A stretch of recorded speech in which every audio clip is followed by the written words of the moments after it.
The fog off Narragansett Bay was still thick when the black Bentley rolled into the gravel lot of Hellington and Crow Maritime Auctions.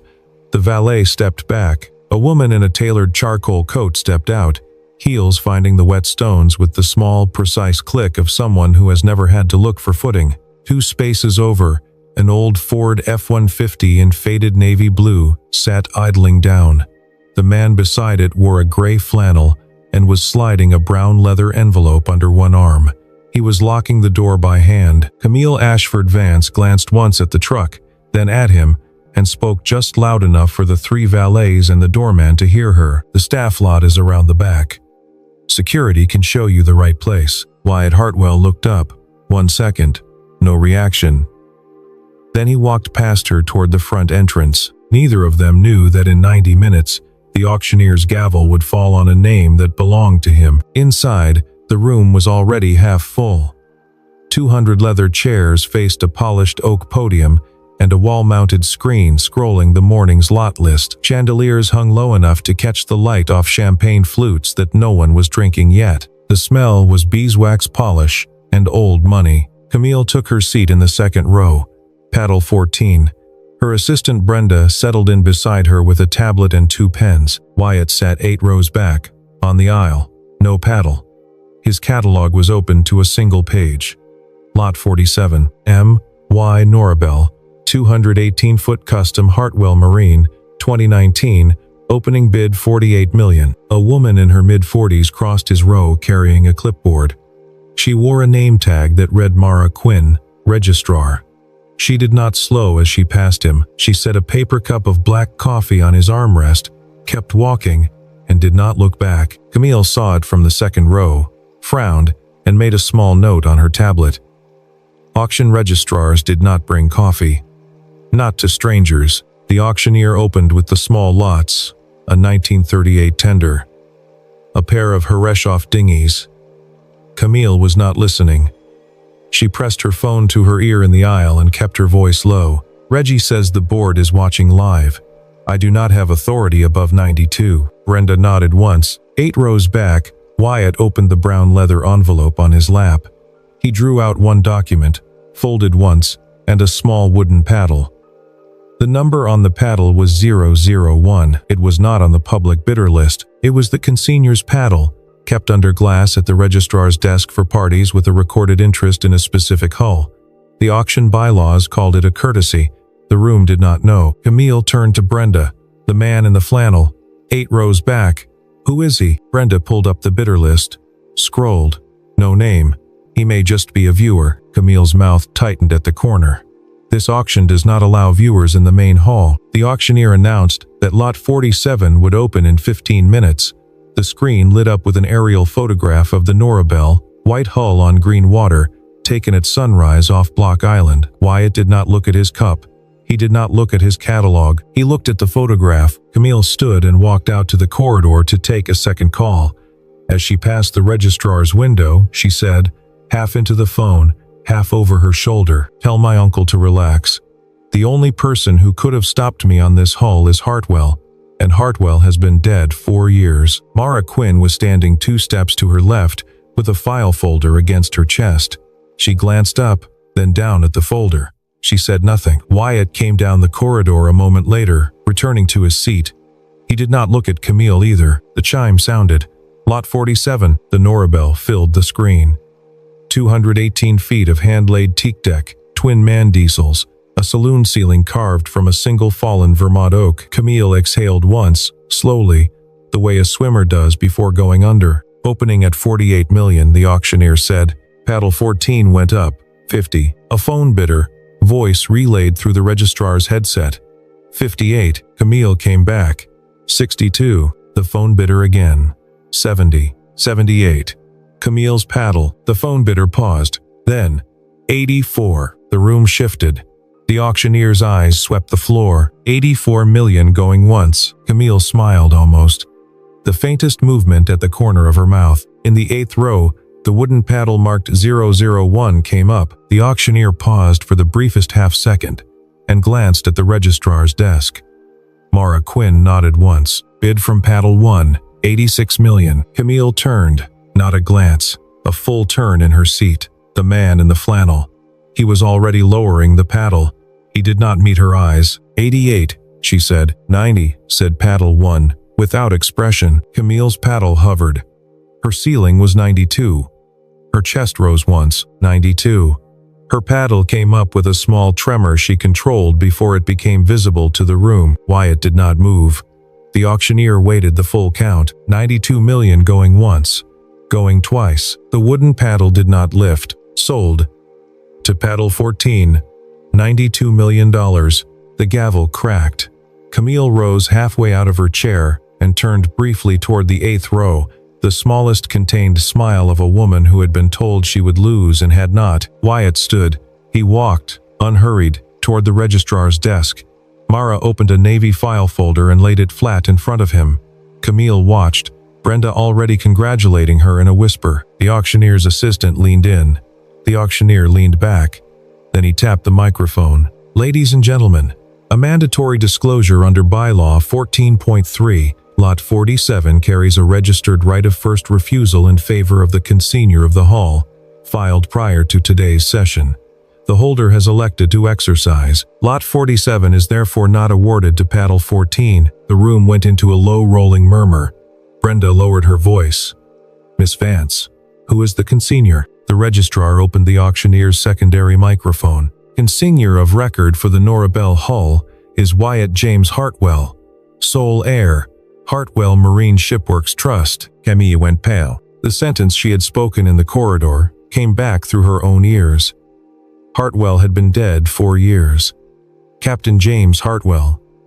The father, not the son. The son was alive, was standing 12 feet from her at the registrar's desk, and had just taken back his family's ship without spending a dollar. The camera that fed the live stream caught what the room missed. Wyatt did not look at Camille. He looked up at the screen, at the photograph of the Norabel still held there, and a single tear moved down his cheek before he wiped it with the back of his thumb. He did not let the second one form. Camille sank into her chair. Brenda was still standing. Who? Brenda whispered. Told you Hartwell was dead. Camille's voice was dry. My Uncle Reggie. Wyatt collected the navy folder. He walked back along the aisle. He paused for half a step at row 2. He lifted the paper cup of black coffee from his armrest and set it on the empty chair beside Camille. The same cup Mara had brought him. He did not look at her face. Empty cups travel light, ma'am. You should know that. He kept walking. 3 days later, Camille drove herself to Bristol. Not the Bentley. A silver Audi from her own garage that she had not driven in 9 months. She had done her homework before she crossed the state line. Hartwell Marine Shipworks, founded 1908, 4 generations, $340 million valuation, before Wyatt restructured it down to a shell and walked away from operations 4 years ago. The address was not an office building. It was a long open hangar, tin roof and tarred timbers, opening directly onto a wooden pier. The smell hit her at the door. Turpentine, marine paint, salt. A radio was playing something low and country. Wyatt was inside, kneeling next to a 32-foot fishing boat with the hood off the propeller shaft. He had a torque wrench in one hand and a feeler gauge in the other. He did not look up. You're parked in the wrong place. Customer lot is around the front. Camille stopped in the doorway. He was using her own words. She had come to Bristol for 2 reasons, although she would only admit to one. The first was a formal apology. The board had watched the live stream. She needed something in writing. The second, she would not name, even to herself. She wanted to understand how she had been so completely wrong about the name Hartwell. Mr. Hartwell, I came to offer. An apology that needs a signature isn't an apology. He shifted the gauge. He did not raise his voice. Try again when you can come without a notary. She did not leave. She let her eyes travel the walls. A framed photograph of a younger Wyatt in service dress blue, the bulk of an aircraft carrier behind him. The plaque underneath read USS Gerald R. Ford, a meritorious service medal hung in a shadow box, and on the back wall, taped at child height, a crayon drawing of a long white ship with the letters NORABELLE scrawled in red across the bow. Why? She asked quietly. Did you name the boat Norabel? He did not look up. My daughter's name is Nora. My wife's name was Belle. Belle died 4 years ago. The room held still. Camille did not apologize. There was nothing she could say that would not come out wrong. She set a business card on the cold workbench beside his coffee thermos. When you're ready. Not to sign anything. Just call. She turned to leave. At the hangar door, a small girl in round glasses was coming the other way, a sketchbook clutched against her chest. The child stopped, looked up, and asked the question with the absolute seriousness of a 9-year-old. Are you the lady who told my dad he was in the wrong parking lot? Camille's throat closed for a second. Yes. Nora considered her without anger, the way a child receives information that does not match the world. My dad doesn't park in the wrong lot. My dad built that pier when I was 2. She walked past Camille and into the hangar without another word. Camille stood at the hangar door longer than she needed to. On the highway back to Boston, her phone lit up. Uncle Reggie. She let it ring twice before she answered. Camille. Do you have the Norabel yet? She did not answer for 2 seconds. No, Uncle. I do not. And I have a question for you about the source materials you sent me before the auction. The line was quiet a moment too long. The next morning, Camille locked her office door from the inside. She called Marcus Jennings, her personal attorney, on his cell. Not the firm, not the company line. I need a clean pull on an estate. Captain James Hartwell, Bristol, Rhode Island. I am specifically looking for any active maritime or tax lien filed in the last 24 months. Then trace the filer. I will pay Rush. Jennings called back 90 minutes later. There is a federal tax lien on the Hartwell estate dated last March. It was filed by a Delaware entity called Northeast Maritime Liquidations. The filing is structurally consistent with a forced sale petition under Maritime Collections. Camille. I ran the entity. Northeast Maritime Liquidations is the registered subsidiary of an Anguilla holding, which is owned by a Cayman SPV, which is owned by Reginald Vance Holdings LLC. She did not speak. Jennings continued. More. I cross-checked with IRS. There is no record of an outstanding obligation on the Hartwell estate. The captain settled clean in 2020. Whatever Northeast filed is fabricated paper. Camille walked to her window and watched the harbor without seeing it. Her uncle had not only engineered the forced liquidation that put the Norabel on the Hellington and Crow block, he had withheld from her the existence of a consignor right of first refusal that he must have known was on the file. Either outcome served him. If she won the hull at any price, he had committed her to a punishing capital outlay. If she lost the hull at the auction because of a clause she had not been briefed on, he had board-grade evidence that she lacked judgment as CEO. The slip in the parking lot, the line she had spoken in the corridor, the live stream of her sinking back into her chair, all of it became material in his hands. She did not call the board. She called the number on the auction house card. Mara Quinn answered from what sounded like a parking garage in Newport. I cannot speak openly on this line. Mara's voice was steady but very low. There is an attorney in Bristol you should see, not the shipyard. Joseph Cowan, Hope Street, number 84. He was paralegal to Captain Hartwell for the last 15 years of the firm. Tell him Mara sent you. Camille said, Why are you helping me? The line breathed once. I am not helping you. I am helping Wyatt. He will not protect himself. He will absorb the loss to keep his daughter clean of it. I cannot watch that twice. The line went dead. That afternoon, Camille drove the Audi back to Bristol for the second time in a week. Joseph Cowan, 71 years old, 3 pencils in a coffee mug, gave her a photocopy of the false lien, then walked her through the original IRS settlement letter from 2020, stamped and signed. The captain paid in full, Cowan said. Whoever filed this lien knew there was no debt. Knew, miss. That is not paperwork error. That is paperwork. On her way out of his office, she passed the public side of the harbor. At the far end of the long wooden pier, she saw 2 figures, a man and a child sitting side by side, legs over the water. The child had the sketchbook. The man had a tangle of net across his knees and a small steel hook in his hand, mending. The child was talking, and Wyatt was answering, and the light off the bay was the cold gold of October at 4 in the afternoon. Camille stopped at the edge of the gravel walk. She did not call. She did not lift a hand. She was 40 meters away. Wyatt looked up. He saw her. He did not wave. He did not turn back to Nora. He just looked at her, steady, the way a man looks at something he has not yet decided about. Nora did not notice. Camille nodded once. small, not a greeting, an acknowledgement of weight. She turned and walked back to her car. On the drive home, she did not play music. She thought about a girl saying my dad built that pier when I was 2, and could not understand why the sentence kept reaching into her ribs. Thursday morning, Vance Maritime Boardroom, 34th floor. Reggie at the head of the table in a navy suit that cost more than the boardroom chairs. Camille at his right, in cream, her quarterly report tabbed and clean. She presented 7 minutes. The Northeast acquisitions, the West Coast Charter Division, the margin recovery on the New London Marina. The numbers were good. Reggie smiled, thanked her, and asked the Chief of Staff to play a clip. The screen lit up with the saved Hellington and Crow livestream. 2 clips, edited.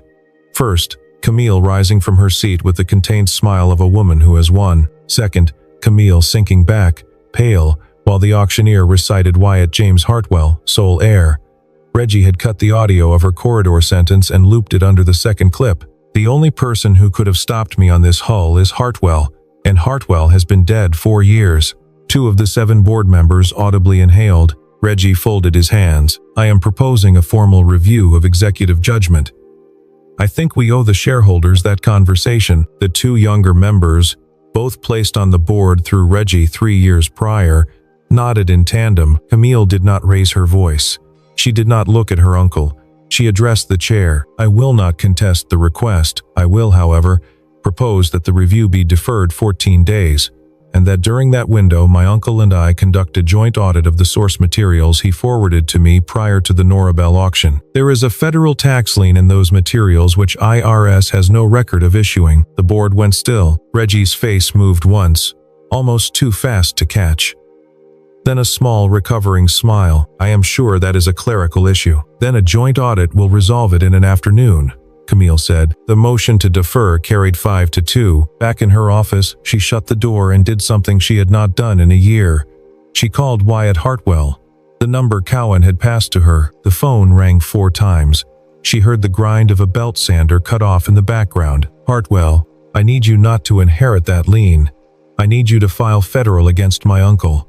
I will hand you the evidence. A 6-second silence. You're calling me because you can't save yourself without me. She did not defend it. Yes. And because what my uncle did was wrong against your family before it was wrong against me. A pause. I will speak to my attorney. I make no promise. The line closed. Camille set the phone down. Brenda knocked at the door with a coffee tray. Camille, for the first time in the week, did not ask for anything additional. She said thank you. Brenda looked at her a moment longer than usual and asked nothing. In Bristol, Wyatt set down the phone.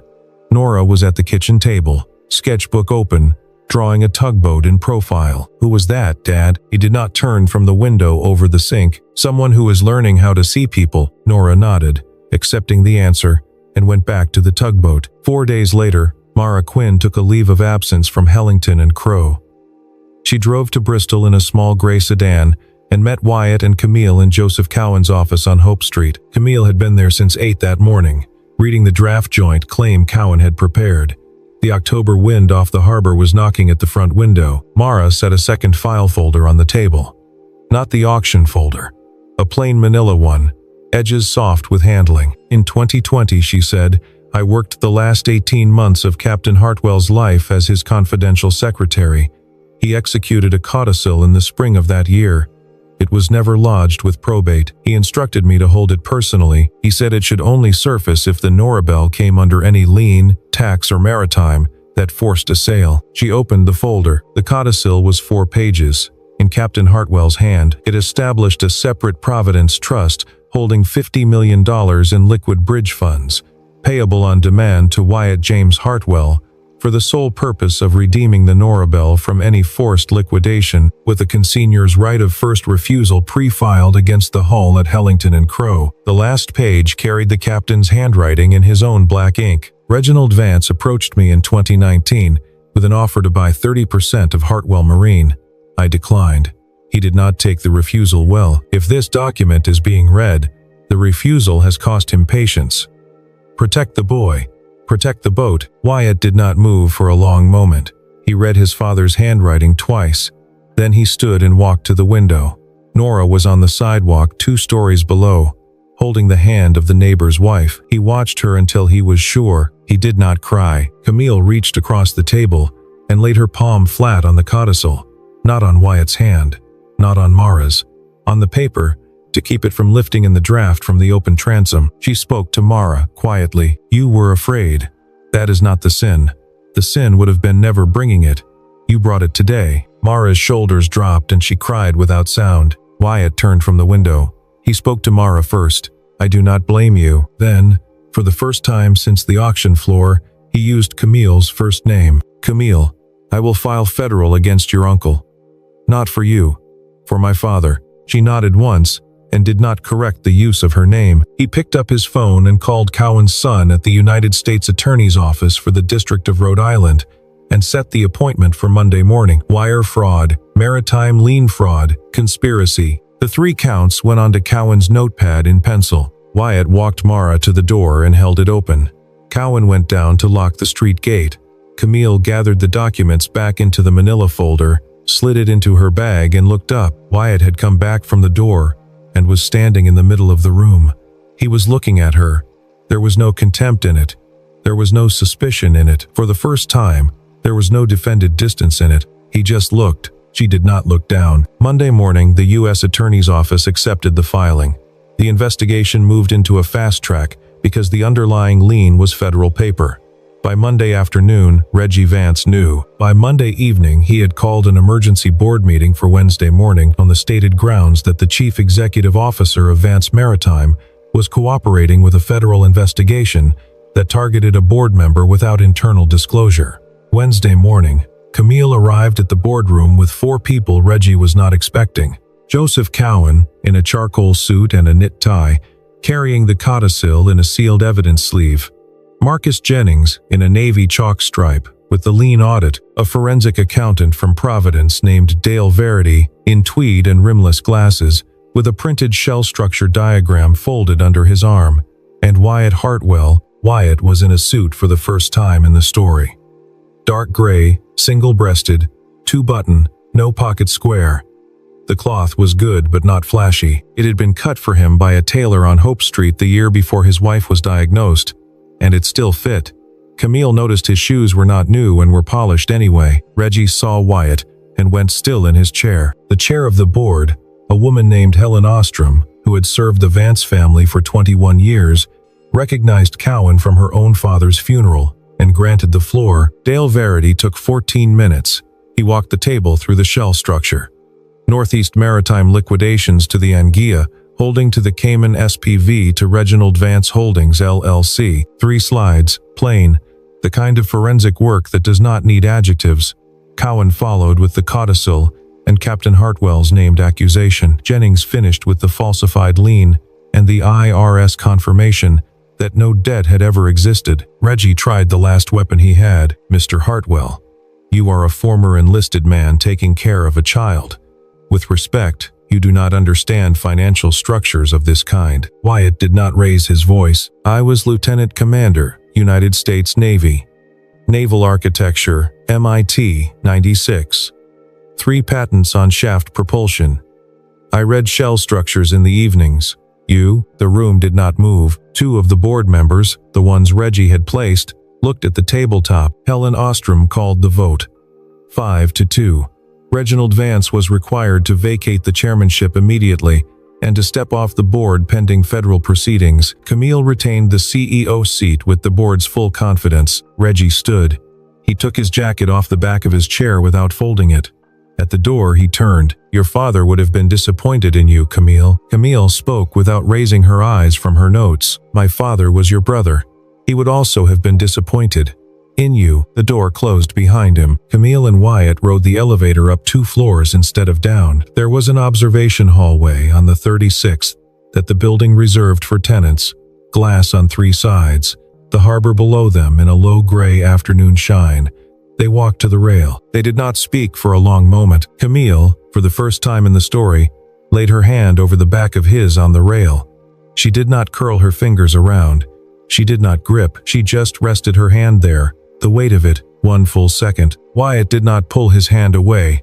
He did not turn his hand to take hers. They stood and watched the harbor. "You didn't need to come to this meeting," she said. "The federal filing was enough. You were being accused of poor judgment for what you said to me in a parking lot. That part was your error. But it isn't worth a career. I came so the board could see who I trust." She did not have an answer. He lifted his hand off the rail, not away from her hand, just up. He turned toward the elevators. "I have to pick Nora up from school." The elevator doors closed. Camille stayed at the rail another 2 minutes. She did not cry. She did not smile. She looked at the harbor, at the 47 marinas her company owned along the eastern seaboard, and she thought about a single shipyard in Bristol that had one. 2 weeks later, the federal case had not finished, but Reggie was indicted on Monday, and the Norabel was released to her registered consignor by court order on Tuesday. No $90 million bid, just signatures on paper. The hull belonged to Wyatt Hartwell. He brought her home himself. Wednesday morning, slack tide, Newport to Bristol, a 48 nautical mile passage that he could have done in a rowboat with his eyes closed. He took a crew of 4. 3 of them were Old Navy. The 4th was Joseph Cowan, who had asked, quietly, to be aboard for the first hour out of the harbor, and then to be put off at Castle Hill so he could walk the last hour and have a private cigarette he had been saving since 1996. Nora waited on the Bristol pier in a yellow coat and her round glasses, holding a small wooden sign she had made the night before that just read "Welcome Home" in blue paint. Camille had not been formally invited. She came anyway. Not in the Bentley, not in the Audi. She took the Acela from South Station to Providence, and then a taxi to Bristol Harbor, and she stood at the edge of the working pier, 30 meters back from the slip, in a black coat she had owned since she was 28. The Norabel's bow eased into the bumpers without a sound. Lines went out. Wyatt stepped down to the deck and crossed to the gangway. Nora jumped twice with both feet and then ran, and Wyatt caught her halfway and lifted her down to the dock. She held the wooden sign up against his chest with both small hands. Then she pulled back, looked over his shoulder, and pointed. "Who's the lady in the black coat?" Wyatt looked. Camille was standing exactly where she had stopped, 30 meters back, hands at her sides. He set Nora down on the pier and crouched once to her eye level. "That is the person Dad told you about, the one who was learning how to see people." Nora nodded with the same 9-year-old seriousness she had used at the hangar door. Then, without consulting her father, she walked the 30 meters to Camille on her own. Camille did not move. Nora stopped in front of her, looked up. "My dad fixed this pier in 2002. Do you want to see the best part?" Camille could not speak for 2 full seconds. Then she nodded. Nora took her hand. Wyatt followed at 4 steps back. He did not close the distance. He did not direct his daughter. At the seaward tip of the old pier, where the new boards gave way to a section of original teak gone the color of honey from 40 years of weather, Nora knelt. She put one hand on the warm grain. "This is the part Dad lets me sit on to draw boats. My mom used to sit here." Camille knelt beside her on the teak, slow, the cream wool of her coat coming down over her knees. She did not say, "I am sorry." The sentence was not enough, and the child did not need it. She said what was true. "Thank you for showing me." Wyatt stood at 4 steps back. He did not look at the sky. He did not look at the water. He looked at his daughter and at the woman beside her sitting on the honey-colored teak. It was the first time in 4 years that anyone other than Nora had sat on that section of the pier. Nora got up after a minute and went galloping back toward the Norabel, shouting to the crew for permission to see the bridge. Camille rose. Wyatt stayed at 4 steps back. He did not step forward. He just spoke. "You took the train?" "I didn't want to drive today." He nodded. "I will drive you to Providence later." She nodded back. They walked toward the ship 2 steps apart, in step but not closer, and did not say anything more. At the far end of the public pier, Mara Quinn and Joseph Cowan stood watching them go. Mara had resigned from Hellington and Crow a week before. Cowan had brought her a paper cup of harbor coffee. "Where is it going to end up?" Cowan asked. Mara watched the 2 figures and the running yellow coat ahead of them. "Where it deserves to end up, Joseph. No faster than that." 1 week later, on a Saturday morning that came in cold and bright off the bay, Wyatt held a small ceremony on the Norabel. The maritime tradition was old. When a ship returned to its true owner, you did not rename her. You confirmed the name. He invited 9 people: Joseph Cowan, Mara Quinn, 2 of the original Navy crew, 3 Bristol neighbors who had known his father, Nora, and Camille. Camille drove herself this time, in a cream wool sweater and no coat from the office. She brought one small thing, a new Strathmore sketchbook she had picked up at an art supply store on the way through Providence. Not expensive. Heavy paper, soft cover, good for charcoal. She handed it to Nora at the gangway. Nora accepted it the way 9-year-olds accept any object that will become important later. She nodded once and opened it and immediately began drawing. At the bow, Wyatt put his hand on the raised brass letters of Norabel. He did not give a speech. He spoke 9 sentences total. My grandfather laid this hull in 1958. My father finished her in 1989. My mother named her. Belle was my wife. Nora is my daughter. This boat is not being renamed. She is just coming home. Thank you for being here. Joseph Cowan poured small pours of champagne into paper cups. 9 people. He handed the first cup to Mara. She raised it. To Captain James Hartwell. The 9 cups went up. They went down. The wind crossed the deck 4 times in the silence that followed, and no one spoke through it. Nora tugged Camille's hand. She wanted to show her the cabin below decks where the bunk was carved from teak that smelled like cedar oil. They went down the brass stairs together. On the upper deck, Wyatt turned to Cowan. I am restarting the Hartwell Marine production line next year. 2 hulls. I need a marina partner on the northeast corridor. Cowan did not pretend he did not understand. Vance Maritime, they have 47 berths. I have 1 yard. This is business. It is not anything else. Cowan nodded once and did not ask anything more. Below decks, Nora was already sketching the carved corners of the cabin bulkhead. She drew fast. Camille watched over her shoulder. After a minute, Nora flipped the page and drew something new without looking up, a large white ship. A tall man on the pier, a woman in a cream coat standing 4 steps back from him. A child in the middle holding a sketchbook. You can keep this one if you want, Nora said. I made it for you. Camille took the page. She folded it carefully along the crease, twice, into a small rectangle, and slipped it into the inner zipped compartment of her handbag, the compartment she usually used for executed share purchase agreements. Wyatt came down the stairs to call them up. Nora went first, taking the steps 2 at a time. Camille followed slower. At the bottom of the stair, Wyatt's hand came up under her elbow, without intention, the small, steadying motion of a man who has helped people on a moving deck for 30 years. She did not need the steadying. She let his hand stay there for 2 seconds anyway. They went up to the deck. 6 weeks after the renaming, in the first week of December, Reggie Vance was arraigned in federal court in Providence. The case would take another year, but the indictment alone had been enough. Vance Maritime's share price, after a brief tremor, settled back to where it had been before any of it. The board held a quiet vote of confidence in Camille and went on with the year. The 47 marinas continued to take winter haul-outs. Wyatt signed a memorandum of understanding with Vance Maritime for 2 custom 165-foot hulls scheduled for delivery in 2028. The relationship was business. There was nothing else made public. The Saturday after the arraignment, the wind off the bay was sharp out of the northeast. Wyatt was at the shipyard sketching a hull section on tracing paper, waited at the corners with empty paint cans. Nora was at home with Edith, the neighbor who had watched her since Belle's last year. Nora was drawing a heron. Camille drove to Bristol without calling. She brought 2 paper cups of black coffee. She parked the Audi in the middle of the visitor lot, dead center, 2 spaces away from any other car. Not next to the F-150. She walked across the gravel in the cold and pushed open the side door of the hangar. Wyatt looked up from the tracing paper. He did not stand. For the first time in the story, he smiled. Not large, just the corner of his mouth. You still remember I Take It Black? She set both cups on the cold workbench. I remembered from the first day. He laid the pencil down beside the tracing paper. What brings you? Nothing brings me. She did not look away.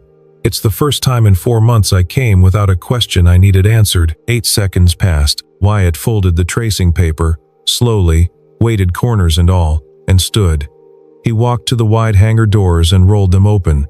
The harbor was lit cold and pale. The Norabel sat in her slip with the cabin lights on, because Nora and Edith had gone down to draw the herons from the saloon windows. Would you stay for dinner with us? Camille nodded once. She did not say yes. They walked out along the pier 2 steps apart. Wyatt did not take her hand. She did not close the gap. The northeast wind put color into her face. Halfway out, at the honey-colored teak, Wyatt stopped. She stopped beside him. He did not turn to her. He looked out at the bay. "Belle died 4 years ago," he said. His voice was very low. "I had thought I would never stand here with anyone again." Camille did not look at him either. "You don't have to stand here with me. You can keep going." "I know," he said. "I'm not going." They stood there a long time. The wind, the cabin lights of the Norabelle ahead, Nora's laugh and Edith's answer coming faint across the deck. Wyatt finally turned to her. He did not kiss her. He brought his right hand up, very slowly, and set the back of his knuckles against her cheek for 2 seconds. Then he lowered his hand. Camille did not cry.